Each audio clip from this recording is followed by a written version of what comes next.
मैं अहमदास पलांगे सीजी शिक्षा में आपका स्वागत करता हूं। हम देख रहे हैं कक्षा 11वीं रसायन विज्ञान का 6वां इकाई जिसका नाम है ऊष्मागतिकी। और इससे पहले वाला जो भी आपका जो वीडियो था या इससे पहले वाला जो क्लास था उसमें हम लोग जो है बहुत सारे छोटे छोटे पॉइंट जैसे रुद्धोष प्रक्रम क्या है, विलगित निकाय क्या है, इस प्रकार से कुछ हम लोग छोटे छोटे पॉइंट देखे थे। आज भी वैसा ही कुछ पॉइंट यहाँ पर दिया गया है और आज हमारा जो टॉपिक है वो है निकाय की अवस्था और एक है हमारा अवस्था फलन। ये हम लोग थोड़ा सा देखते हैं। वैसे तो थ्योरी है बट हम थोड़ा थोड़ा इसको क्या करते हैं, देखते हुए चलते हैं। यहाँ पर दिया है कि निकाय की जो अवस्था है वो किसी निकाय के अस्तित्व को बनाए रखने के लिए ऐसी परिस्थितियाँ जिसमें निकाय के स्थिर गुणों के निश्चित मान होते हैं और निकाय की अवस्था कहलाती है। तो बोल रहे हैं कि निकाय की अवस्था किसी भी निकाय के जो क्या होता है हमारा अस्तित्व है उसको बनाए रखने के लिए कुछ ऐसी परिस्थितियाँ होती है ना, और जो उनके स्थिर जो उनमें क्या होती है स्थूल गुण के रूप में क्या होती हैं, पाई जाती हैं, निकाय की अवस्था कहलाती हैं। जैसे हमारा ताप है, दाब है, श्यानता है, पृष्ठ तनाव है, ये सब ऐसे हैं जो कि स्थूल गुण के नाम से जानी जाती हैं। और ये स्थूल गुण कहाँ पर पाई जाती हैं, आपके किसी भी पदार्थ में पाई जाती हैं, किसी भी निकाय में पाई जाती हैं जो उसके अस्तित्व को बनाए रखने के लिए बहुत ही क्या होती है, आवश्यक होती हैं। तो ताप, दाब, श्यानता, पृष्ठ तनाव ये सब क्या होती है, हमारी स्थूल गुण होती हैं। और ये स्थूल गुण किसी भी निकाय में क्या होती है, अवश्य रूप से पाई जाती है, क्योंकि इनका पाए जाना ही उस निकाय के अस्तित्व को क्या करती है, बचा के रखती है। और ये जो हमारा स्थूल गुण होती है वो हर निकाय के लिए इसका मान क्या होती है, निश्चित होती है। मतलब सभी निकायों में ये क्या होती है, कुछ मात्रा में क्या होती है, पाई जाती है। और अगर इन स्थूल निकाय में अगर परिवर्तन हो जाती है ना, यदि क्या है किसमें परिवर्तन आ जाए, स्थूल निकाय में क्या आ जाए, अगर परिवर्तन हो जाती है, परिवर्तन हो जाती है, स्थूल निकाय में क्या हो जाती है, आपकी परिवर्तन हो जाती है, तो निकाय की अवस्था भी क्या हो जाती है, चेंज हो जाती है ना। तो निकाय की अवस्था चेंज हो जाती है, परिवर्तन हो जाती है, निकाय की अवस्था परिवर्तित हो जाती है, परिवर्तित हो जाती है।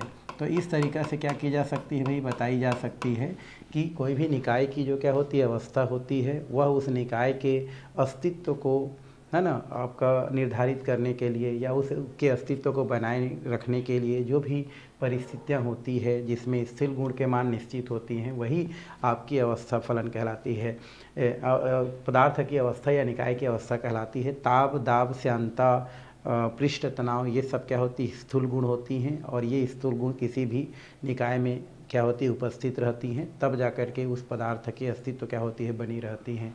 और ये जो स्थूल गुण होती है हर पदार्थ में या हर निकाय में निश्चित मात्रा में पाई जाती है।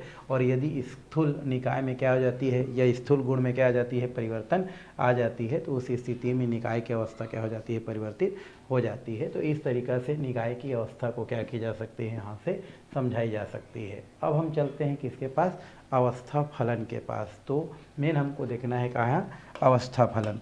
तो अवस्था फलन होता क्या है, इसको हमको जानना है। अवस्था फलन हम ये बोल सकते हैं वे मापनीय योग्य गुण या मापने योग्य गुण है ना, जो बोल सकते हैं किसी भी निकाय के प्रारंभिक अवस्था और अंतिम अवस्था पर क्या करता है, आपका निर्भर करता है। तो हम लोग बोल सकते हैं वे मापनीय है ना गुण या मापने योग्य गुण जो पदार्थ के प्रारंभिक अवस्था और अंतिम अवस्था पर निर्भर करता है, वही आपका क्या कहलाता है, आपका ये जो है आपका अवस्था फलन कहलाता है। और ये जो अवस्था फलन होता है वो इस बात पर निर्भर नहीं करता है कि कोई भी जो निकाय होता है उसका अवस्था किस प्रकार से प्राप्त किया जा सकता है। तो हम लोग लिख सकते हैं किसी पदार्थ के किसी पदार्थ के मापनीय गुण जो पदार्थ के या निकाय के, तो किसी पदार्थ के मापनीय गुण जो निकाय के प्रारंभिक प्रारंभिक अवस्था और अंतिम अवस्था पर निर्भर करती है या ये लिख सकते हैं वे मापने योग्य गुण, ऐसा करके लिखते हैं इसको। वह मापने योग्य गुण, यहाँ से लिख देते हैं हम लोग, वह मापने योग्य गुण जो निकाय के प्रारंभिक और अंतिम अवस्था पर निर्भर करती है। निकाय की अवस्था फलन कहलाती है। निकाय की अवस्था फलन कहलाती है। निकाय की क्या कहलाती है? अवस्था फलन कहलाती है। तो इस तरीक़ा से क्या की जा सकती है भाई? बताई जा सकती है कि वह मापने योग्य गुण जो निकाय के प्रारंभिक और अंतिम अवस्था पर निर्भर करती है, वो क्या कहलाती है? आपकी निकाय की अवस्था फलन कहलाती है। निकाय की अवस्था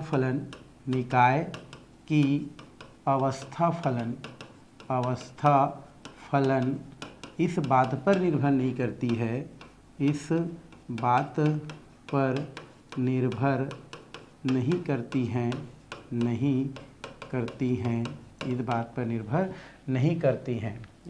निर्भर नहीं करती हैं कि अवस्था का, है ना, कि किसी निकाय की अवस्था कैसे प्राप्त होती, इस बात पर निर्भर नहीं करती हैं कि किसी निकाय की अवस्था, किसी निकाय की अवस्था किस बात पर निर्भर करती है, किस बात पर निर्भर करती है ना, कि किसी निकाय की अवस्था, मतलब इस बात पर निर्भर नहीं करती है कि किसी निकाय की जो अवस्था है कैसे प्राप्त होती है। निकाय की अवस्था कैसे प्राप्त होती है, तो यहाँ पर लिख सकते हैं कैसे प्राप्त होती है। तो ये तो हो गया हमारा परिभाषा। तो एक तो परिभाषा यहीं से आपको क्या कर सकता है, पूछ सकता है कि निकाय की अवस्था से आप क्या समझते हैं, निकाय की अवस्था क्या है। और एक हमारा क्वेश्चन आता है अवस्था फलन क्या है।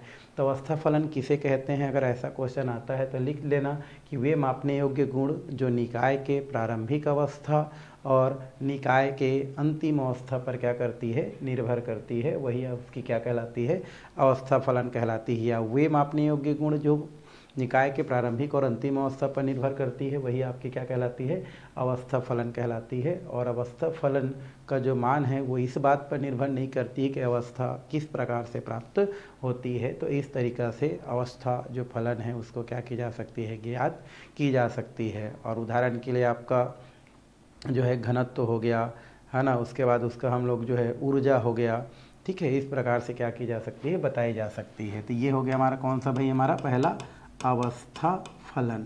अवस्था क्या हो गया, फलन। अब हम दूसरा क्या करते हैं, दूसरा हम लोग देखते हैं और वो है हमारा दूसरा नंबर में पथ फलन। कभी कभी क्वेश्चन आ जाता है पथ फलन क्या है, तो इसको थोड़ा सा हम लोग क्या करते हैं, देखते हैं। पथ फलन क्या है, पथ फलन तो लिख सकते हैं कि निकाय के वह गुण या किसी भी निकाय के वह गुण जो उसके प्रारंभिक अवस्था और अंतिम अवस्था पर निर्भर नहीं करता है, बल्कि, है ना, निकाय के जो क्या होता है, हमारा जो पथ होता है या जो स्रोत होता है उस पर क्या करता है, निर्भर करता है। तो लिख सकते हैं वह गुण जो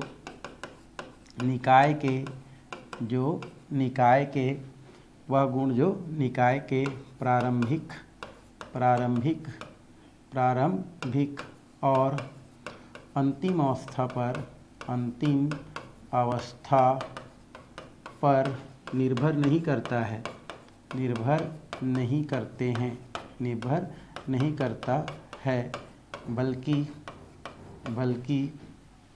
बल्कि निकाय किस प्रकार से प्राप्त होती है, निकाय की की अवस्था कैसे प्राप्त होती है, कैसे प्राप्त होती है, निकाय की अवस्था कैसे प्राप्त होती है पर क्या करती है, निर्भर करती है, तो इसे पथ फलन के नाम से जानी जाती है।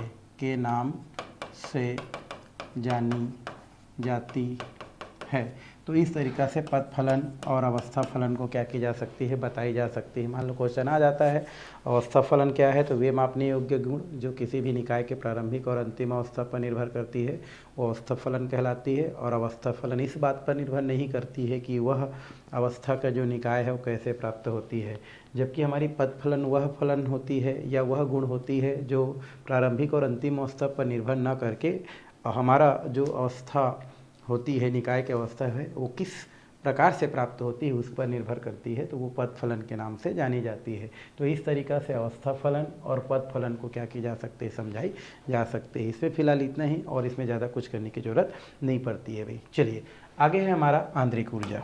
किसके पास चलते हैं हम लोग, आंतरिक ऊर्जा के पास चलते हैं। आंतरिक ऊर्जा क्या होती है भाई, तो कोई भी भौतिक या रासायनिक जो अधिशोषण होती है उस अधिशोषण के फलस्वरूप जो भी हमारे क्या होती है, जो पदार्थ होती है उन पदार्थों में, या हम लोग बोल सकते हैं कि भौतिक अधिशोषण या भौतिक या रासायनिक प्रक्रिया के फलस्वरूप जो है ऊष्मा का अवशोषण या ऊष्मा का जो क्या होती है, जो आपका बोल सकते हैं उत्सर्जन, ये जो है क्या होती है आपके पदार्थों की स्थिति में क्या करती है, आपकी परिवर्तन कर देती है, या पदार्थों के अवशोषण से या कुछ या किसी ऊर्जा के अवशोषण से, किसी ऊर्जा के उत्सर्जन से जो भी क्या होती है हमारी पदार्थ की स्थिति क्या होती है आपकी परिवर्तित होती है। तो इसके आधार पर ये मानी जाती है कि कोई भी पदार्थ क्या होती है ऊष्मा ले रही है, ऊष्मा दे रही है, मतलब वहाँ पर ऊष्मा की कुछ मात्रा क्या होती है, निहित होती है, पाई जाती है। और इसके आधार पर ये जो हमारी आंतरिक ऊर्जा होती है उसको क्या की जाती है, परिभाषित की जाती है कि किसी भी पदार्थ के अंदर अंतर्निहित जो ऊर्जा होती है वो ऊर्जा ही उसकी क्या कहलाती है, आपकी आंतरिक ऊर्जा कहलाती है। तो इस तरीक़ा से बताई जा सकती है किसी पदार्थ में अंतर्निहित ऊर्जा ही उस पदार्थ की आंतरिक ऊर्जा कहलाती है, आंतरिक ऊर्जा कहलाती है। तो इस तरीक़ा से आंतरिक ऊर्जा को क्या की जा सकती है, जो है परिभाषित की जा सकती है कि किसी भी पदार्थ में अंतर्निहित ऊर्जा या किसी भी पदार्थ के अंदर पाए जाने वाली जो क्या होती है, आपकी जो ऊर्जा होती है, अंतर्निहित मतलब अपने अंदर पाए जाने वाले ऊर्जा को उस पदार्थ की क्या कहलाती है, आंतरिक ऊर्जा कहलाती है। तो क्वेश्चन जैसे मान लो आ जाती है भाई आंतरिक ऊर्जा किसे कहते हैं, तो किसी भी पदार्थ में अंतर्निहित ऊर्जा ही उस पदार्थ की क्या कहलाती है, आपकी आंतरिक ऊर्जा कहलाती है। और आंतरिक ऊर्जा को ई से क्या की जाती है, दर्शाई जाती है। आंतरिक ऊर्जा को, है ना, आंतरिक ऊर्जा को ई या यू से दर्शाई जाती है। तो यहाँ पर लिखी जा सकती है कि आंतरिक ऊर्जा को ई या यू से क्या की जाती है, दर्शाई जाती है, यू या ई से दर्शाई जाती है। तो इस तरीक़ा से आंतरिक ऊर्जा को क्या की जा सकती है भाई, परिभाषित की जा सकती है। क्वेश्चन 1 नंबर में आपसे पूछी जा सकती है भाई आंतरिक ऊर्जा क्या है, तो किसी भी पदार्थ के अंदर अंतर्निहित जो भी ऊर्जा है या किसी भी पदार्थ के अंदर कुछ न कुछ ऊर्जा की क्या होती है, मात्रा पाई जाती है, और वही ऊर्जा की मात्रा उसकी क्या कहलाती है, आपकी आंतरिक ऊर्जा कहलाती है। और आंतरिक ऊर्जा जो होती है उसको किससे दर्शाई जाती है, यहाँ पर आंतरिक ऊर्जा को दर्शाने के लिए ई का या तो यू को प्रदर्शित की जाती है। और विभिन्न प्रकार के निकायों में अलग अलग प्रकार की ऊर्जा क्या होती है आपको देखने को मिलती है। तो यहाँ पर लिखी जा सकती है कि विभिन्न पदार्थों में अलग अलग प्रकार की ऊर्जा उपस्थित रहती है। तो विभिन्न निकाय में है ना, भिन्न भिन्न प्रकार की क्या होती है ऊर्जा निहित होती है। निकाय में भिन्न भिन्न प्रकार की ऊर्जा क्या होती है आपकी, ऊर्जा निहित होती है, ऊर्जा निहित होती है मतलब पाई जाती है। जैसे यहाँ पर आप क्या कर सकते हैं, विभिन्न प्रकार की ऊर्जा को बता सकते हैं, जैसे कंपन ऊर्जा है ना, स्थानांतरण ऊर्जा, ठीक है। इसी प्रकार का आपका आंतरिक ऊर्जा है ना, स्थानांतरण ऊर्जा हो गया हमारा, कंपन ऊर्जा हो गया है ना, ऊर्जा ये हो गया हमारा। उसके अलावा हमारा क्या होती है, आंतरिक ऊर्जा होती है, यांत्रिक ऊर्जा हो गया हमारा। उसके अलावा आपका बोल सकते हैं, आपका रोटेशन मतलब क्या होता है हमारा, घूर्णन ऊर्जा। तो इस प्रकार से बहुत सारी क्या होती है ऊर्जा आसपास क्या होती है आपके देखने को मिलती है। तो ये ऊर्जा की कुछ क्या होती है हमारी आपकी मात्रा होती है, जो कि किसी भी पदार्थ में क्या होती है अंतर्निहित होती है। जैसे कंपन ऊर्जा पदार्थ की है, स्थान ऊर्जा पदार्थ की है, आंतरिक ऊर्जा पदार्थ की, घूर्णन ऊर्जा पदार्थ की। तो बहुत सारे क्या होती है हमारी आंतरिक ऊर्जा इस रूप में क्या होती है पाई जाती है। और चूँकि ऊर्जा को दर्शाने के लिए का प्रयोग की जाती है, तो कंपन है तो वाइब्रेशन तो भी हो जाती है ना। यहाँ पर क्या है हमारा प्लस में हमारा क्या कर दिया जाए, स्थानांतरण है तो क्या होता है ट्रांसफ़र होती है, तो इसे टी से दर्शाई जाती है। यांत्रिक है तो मैकेनिकल हम लोग बोल सकते हैं एम से, घूर्णन है रोटेशन मतलब जो है आर से। तो इस प्रकार से बहुत सारी ऊर्जा को इस प्रकार से क्या की जाती है दर्शाई जाती है। तो ये हो गया आपका आंतरिक ऊर्जा से रिलेटेड कुछ बातें। तो इस तरीक़ा से इसको क्या की जा सकती है बताई जा सकती है भाई। चलिए अब हम देखते हैं आंतरिक ऊर्जा एक अवस्था फलन है भाई।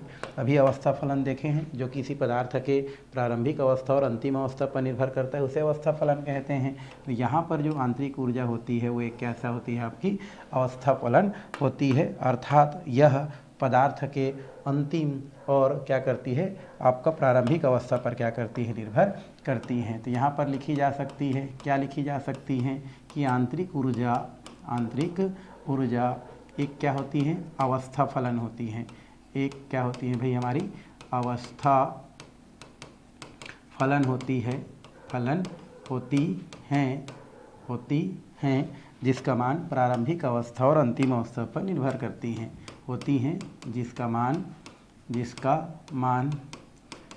मान निकाय के या पदार्थ के निकाय के प्रारंभिक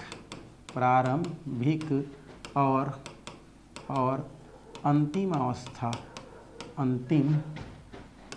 पर निर्भर करती है। अवस्था पर क्या करती है आपकी निर्भर करती हैं, अवस्था पर क्या करती है निर्भर करती हैं। तो आंतरिक ऊर्जा हमारी क्या होती है एक अवस्था फलन है, और अवस्था फलन किसी भी तंत्र के प्रारंभिक और अंतिम अवस्था पर क्या करती है निर्भर करती है। तो हमारा आंतरिक ऊर्जा का भी मान किसी भी पदार्थ के प्रारंभिक और जो है आपका क्या होते हैं अंतिम अवस्था पर निर्भर करती हैं। यहाँ पर चूँकि दर्शाने के लिए इसको क्या की जा सकती है भाई, ये हो जाती है आपके ई, यहाँ पर लिखी जाती है क्रियाफल मतलब क्या होता है प्रोडक्ट को बोलते हैं जो अंतिम होता है, माइनस क्या लिखी जाती है आपका ई, यहाँ पर क्या होती है क्रिया कारक होती है, क्रिया कारक जो कि प्रारंभिक अवस्था होती है, और इन दोनों को डेल ई से क्या की जाती है दर्शाई जाती है।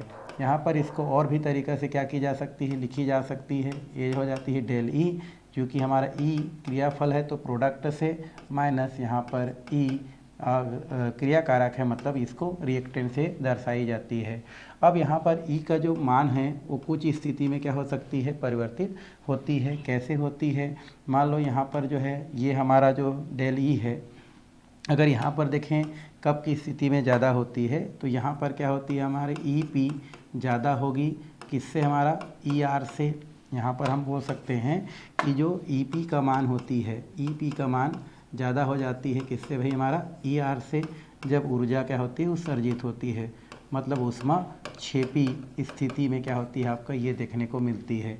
यदि हम यहीं पर क्या करें हम लोग दूसरा स्थिति अगर दे दें, तो यहाँ पर क्या होती है हमारे ई पी कम हो जाती है किसके अपेक्षा ई आर के अपेक्षा, जब क्या होती है वो उष्मा शोषी को क्या करती हैं, प्रदर्शित करती हैं। तो इस तरीक़ा से हमारा जो आंतरिक ऊर्जा होती है उच्च स्थिति में क्या होती रहती है, आपकी चेंज होती रहती हैं। या तो उष्मा क्या कर ली जाती है, ले ली जाती हैं तो, या उष्मा दे दी जाती हैं तो। इन दोनों स्थिति में आंतरिक ऊर्जा का जो मान होती है वो क्या हो जाती है, परिवर्तित हो जाती है या आपको परिवर्तन देखने को मिलती है। तो इस तरीक़ा से आंतरिक ऊर्जा के बारे में क्या की जा सकती है, बताई जा सकती है कि आंतरिक ऊर्जा एक क्या होती है, अवस्था फलन होती है और इसका जो मान होता है वो निकाय की प्रारंभिक अवस्था और अंतिम अवस्था पर क्या करती है, निर्भर करती है, जिसको इस प्रकार से क्या की जा सकती है, दर्शाई जा सकती है भाई। तो ये तो हो गया हमारा आंतरिक ऊर्जा में जो भी क्या होता है, आंतरिक ऊर्जा और एक अवस्था फलन। यहाँ पर परिवर्तन देखने को मिलती है, तो परिवर्तन को चाहेंगे तो आप क्या कर सकते हैं, यहाँ पर लिखी जा सकती है। पहला कि आंतरिक ऊर्जा में परिवर्तन, यहाँ पर लिख सकते हैं आंतरिक ऊर्जा में परिवर्तन, आंतरिक ऊर्जा में परिवर्तन, किसमें परिवर्तन, हमारा आंतरिक ऊर्जा में परिवर्तन, आंतरिक ऊर्जा में परिवर्तन जो है निकाय द्वारा ऊष्माक्षेपी या निकाय द्वारा ऊष्मा उत्सर्जित करने की स्थिति में क्या हो सकती है, परिवर्तन हो सकती है। आंतरिक ऊर्जा में परिवर्तन निकाय द्वारा यहाँ पर लिख सकते हैं परिवर्तन निकाय द्वारा ऊष्मा या ऊर्जा उत्सर्जित करने की स्थिति में, द्वारा ऊष्मा या ऊर्जा उत्सर्जित करने की स्थिति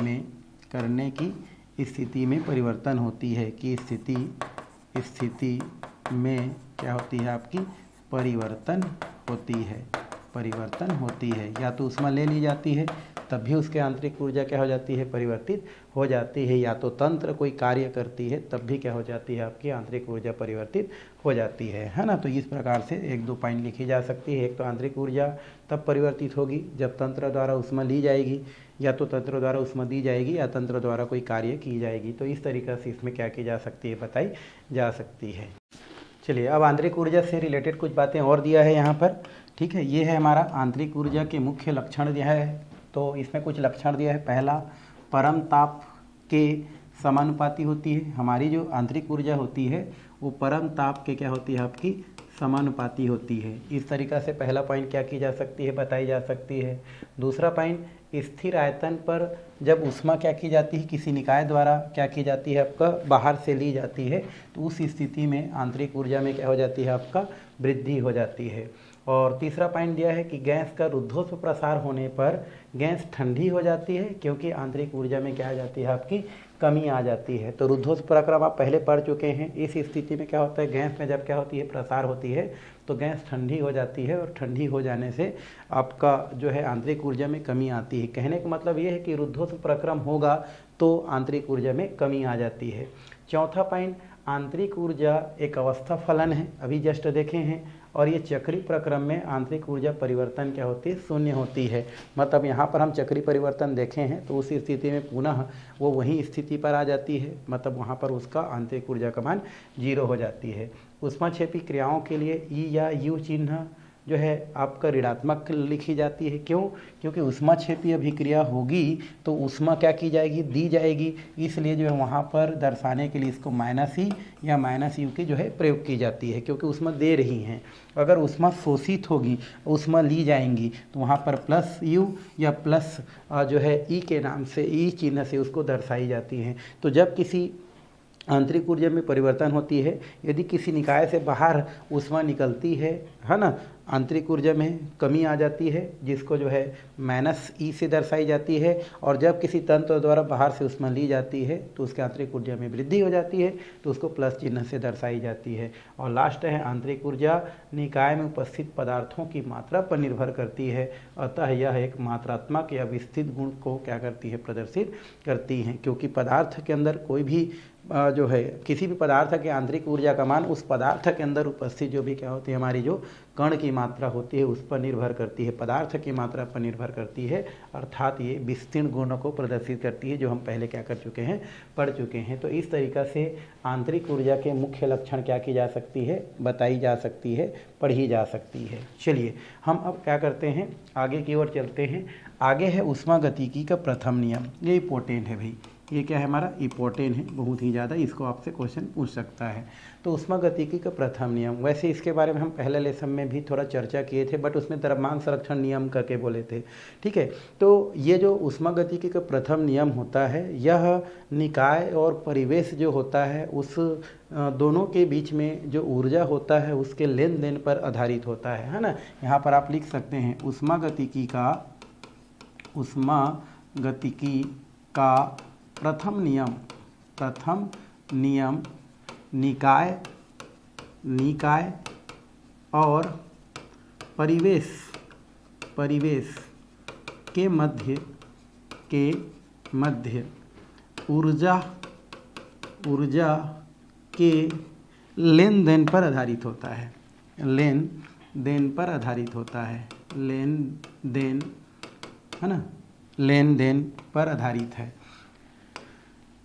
ऊर्जा के लेन देन पर आधारित है, देन पर आधारित है, आधारित होती है।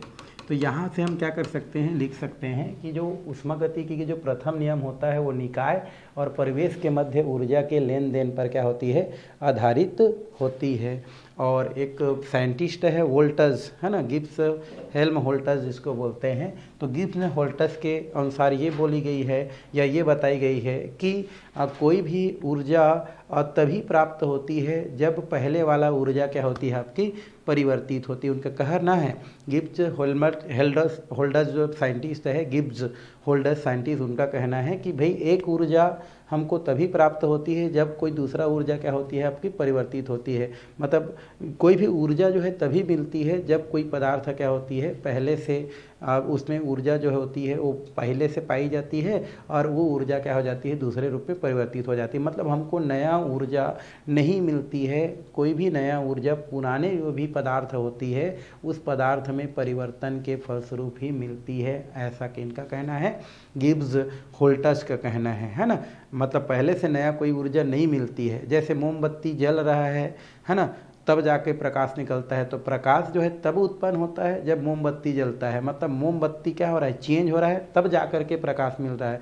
मतलब कोई भी जो प्रकाश होती है वो प्रकाश क्या होती है आपकी, तभी उत्पन्न होती है जब वो पहले वाला जो भी प्रकाश के स्रोत क्या होती है, जब उनमें परिवर्तन आती है। तो ऐसा कहना किसका है, गिब्स हेल्महोल्ट्ज़ का कहना है। और उसी के आधार पर फिर यहाँ पर ऊष्मागतिकी का जो प्रथम नियम होती है उसको क्या की जाती है, यहाँ पर परिभाषित की जाती है कि ऊष्मा न तो उत्पन्न होती है या ऊर्जा न तो उत्पन्न होती है और न ही नष्ट होती है, केवल एक रूप से दूसरे रूप में परिवर्तित होती है, वही ऊष्मागतिकी की प्रथम नियम कहलाती है। तो यहाँ से ऊष्मागतिकी की प्रथम नियम को क्या की जा सकती है, यहाँ पर समझाई जा सकती है कि ऊर्जा न तो उत्पन्न होती है, ऊर्जा न तो उत्पन्न होती है और न ही बनाई जा सकती है, और न ही बनाई जा सकती हैं।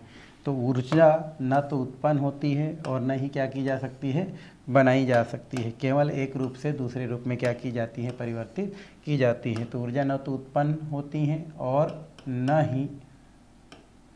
ही नष्ट होती हैं,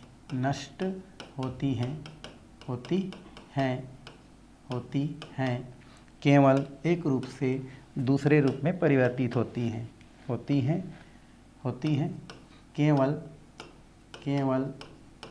एक रूप से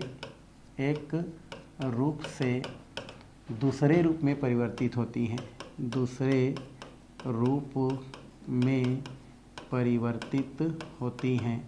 परिवर्तित होती हैं, क्या कहलाती है, हमारी ऊष्मागतिकी का प्रथम नियम कहलाती हैं।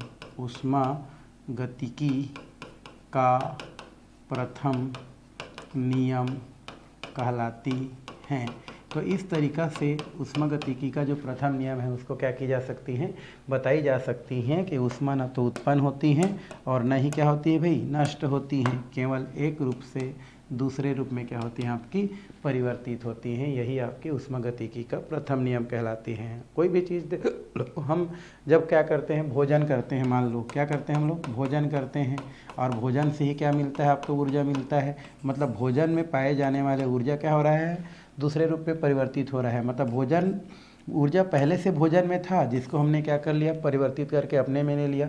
तो हमको ऊर्जा कहाँ से मिला, तो एक पदार्थ के परिवर्तन से ही प्राप्त होता है। तो इस तरीक़ा से हम क्या कर सकते हैं, प्रथम नियम को बता सकते हैं, जो ज़्यादा कुछ नहीं है। अगर आपसे क्वेश्चन करता है कि ऊष्मागतिकी का प्रथम नियम क्या है, बताना। ऊष्मागतिकी का प्रथम नियम ये कहता है कि ऊर्जा न तो उत्पन्न होती है, न ही नष्ट होती है, जो भी हमारा एक रूप से दूसरे रूप में क्या होती रहती है, परिवर्तित होती रहती हैं। तो इस तरीक़ा से ऊष्मागतिकी के जो प्रथम नियम है उसको बताई जा सकती है। यहाँ पर ऊष्मागतिकी से रिलेटेड कुछ बातें भी यहाँ पर क्या की गई हैं, बताई गई हैं, जिनको हमको यहाँ पर जानना जरूरी है।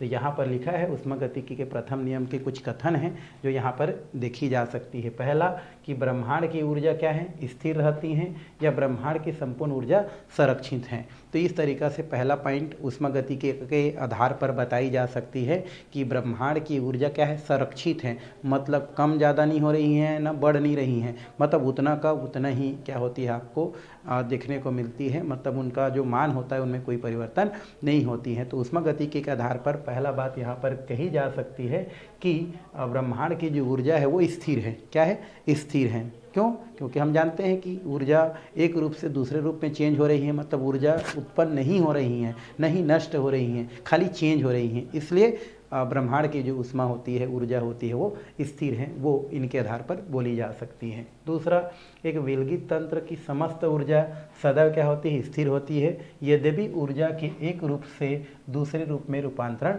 हो सकती है। विलगित तंत्र क्या होती है भाई? विलगित तंत्र वे तंत्र होती है जो अपने परिवेश के साथ ऊर्जा का, पदार्थ का आदान प्रदान नहीं करती हैं। वो ऐसा तंत्र क्या कहलाती है, हमारी विलगित तंत्र कहलाती हैं। और कोई भी जो विलगित तंत्र होती हैं, उस विलगित तंत्र का जो क्या होती है, हमारी ऊर्जा सदैव क्या होती है, स्थिर होती है ना। लेकिन हाँ, उनमें क्या हो सकती है, आपस में परिवर्तन हो सकती हैं, एक रूप से दूसरे रूप में क्या हो सकती हैं, वो रूपांतरित हो सकती हैं। जैसे हम लोग जो है थर्मस फ्लास्क की बात करते हैं।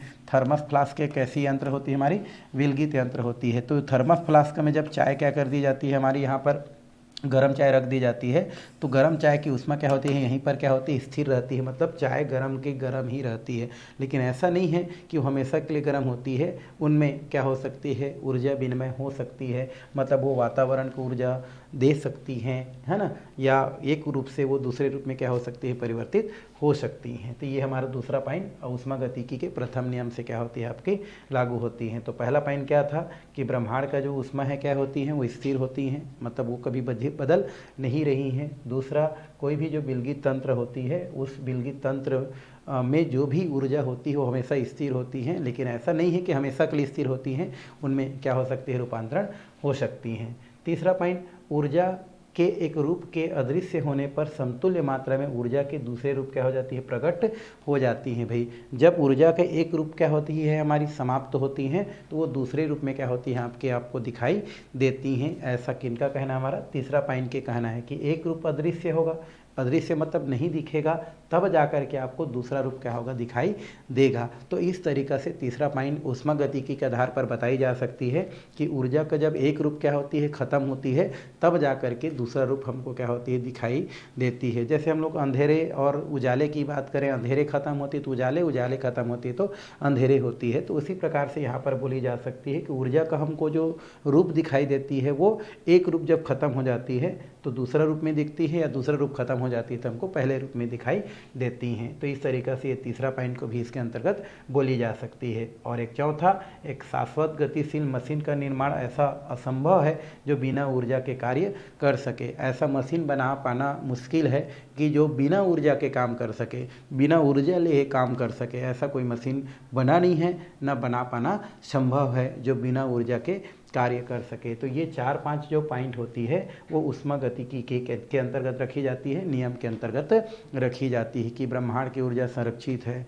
एक हमारा विलगित तंत्र के जो ऊष्मा होती है वो स्थिर होती है, बट उसमें रूपांतरण हो सकती है। कोई भी ऊर्जा जो होती है एक रूप जब खत्म होती है तब जा करके दूसरी रूप में दिखाई देती हैं, और लास्ट है ऐसा कोई मशीन नहीं बनाई जा सकी हैं जो बिना ऊर्जा के कार्य कर सके। तो ये 4-5 पॉइंट जो होती हैं वो ऊष्मागतिकी के अंतर्गत क्या की जाती है, रखी जाती हैं। तो इस तरीक़ा से ऊष्मागतिकी के बारे में क्या की जा सकती हैं, बताई जा सकती हैं। आगे है ऊष्मागतिकी के थोड़ा सा व्यंजक, है ना, छोटा मोटा क्या है हमारा व्यंजक है, उसको देखते हैं। यहाँ पर थोड़ा थ्योरी लिखना है। माना कोई निकाय की या तंत्र की प्रारंभिक स्थिति में जो आंतरिक ऊर्जा है E1 है ना, ऐसा दिया है। माना किसी निकाय की प्रारंभिक अवस्था में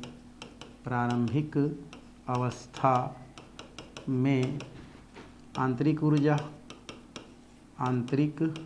ऊर्जा E1 है।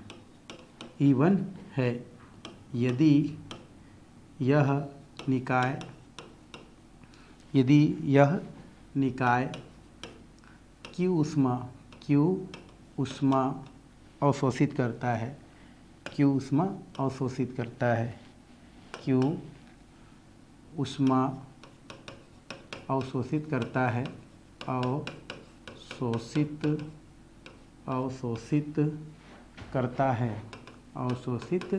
करता है, जिससे उसकी आंतरिक ऊर्जा E1, जिससे उसकी आंतरिक ऊर्जा E1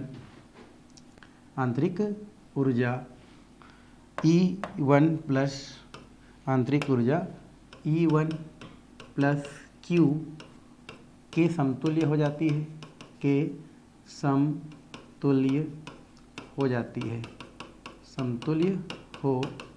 है, तथा उस पर होने वाला कार्य W होती है, तथा उसमें होने वाला कार्य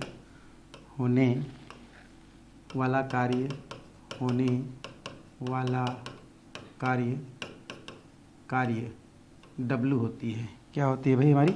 W होती है। होने वाला कार्य W होती है। तो क्या किए, माना एक निकाय की प्रारंभिक अवस्था में आंतरिक ऊर्जा E1 है। यदि वो निकाय ऊष्मा को अवशोषित कर लेती है जिससे उसकी आंतरिक ऊर्जा E1 प्लस Q के समतुल्य हो जाती है, तथा उसमें जो है आपका जो है होने वाला कार्य W होती है, तो इनका मान जो है E2 की क्या हो जाती है, बराबर हो जाती है। तो निकाय की आंतरिक ऊर्जा E2 के बराबर हो जाती है, E2 की बराबर हो जाती है।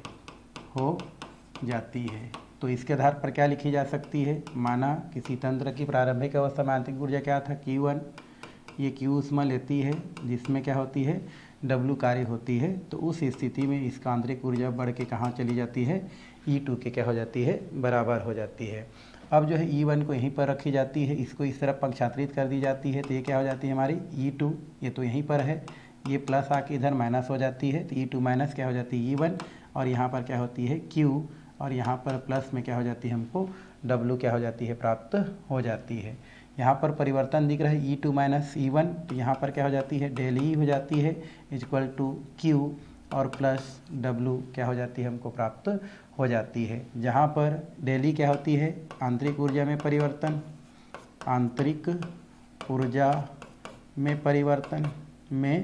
परिवर्तन को शो करती है, क्योंकि डेल जो होती है परिवर्तन को शो करती है, और ये जो है आंतरिक ऊर्जा को। Q बराबर क्या होती है, Q जो है तंत्र द्वारा अवशोषित